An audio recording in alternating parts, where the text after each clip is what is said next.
The SEC is at it again, and honestly, I'm starting to think it's not just the SEC, but there's actually some bigger entity behind the SEC that's pushing them to send out all these well notices to continue to go after good actors in crypto.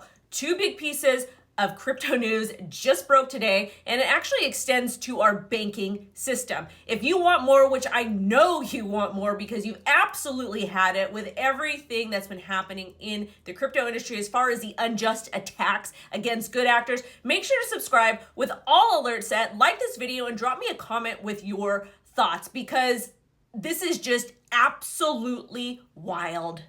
Yesterday on Halloween, the SEC issued a 20-word Wells notice to crypto company IMX, Immutable X. If you don't know who they are literally a gaming company. Okay, a gaming company. And the SEC sent them a Wells notice. A Wells notice is basically the intent to sue them.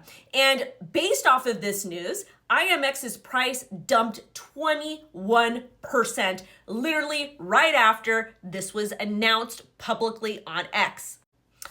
Allegations reportedly focus on possible security law violations related to the 2021 listing and private sales of IMX. And of course, IMX clapped back and criticized the SEC's regulation by enforcement approach. Immutable said the Wells notice came without any warning or prior discussion. So basically, the SEC is just sending out these notices instead of saying, hey, can you do this? Can you do that? X, Y, Z, and having them maybe potentially correct what they are doing.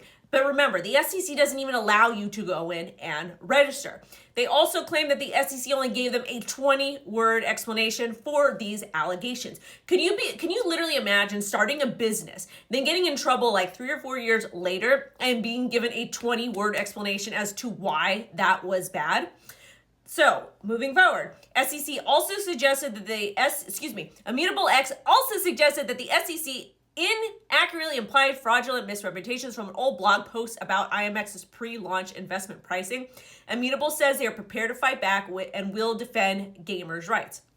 And I'm happy for them. They're basically taking the same approach that Ripple is taking and clapping back against these unjust practices, and the same with Coinbase and every single other crypto company. And again, the SEC doesn't even allow you to go in and register.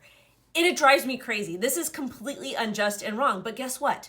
This behavior will continue to happen under this type of administration because we haven't seen any type of change.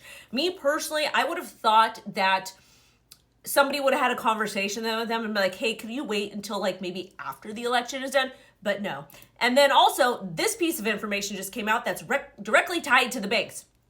Coinbase says the FDIC advised banks not to provide cryptocurrency services over 20 times. And again, Coinbase is trying to comply with everything legally, again, and they're a government contractor. So the fact that the public servants like Liz Warren came out and called the banking failure that happened a year or two ago, blamed it on crypto instead of actually being honest about what happened,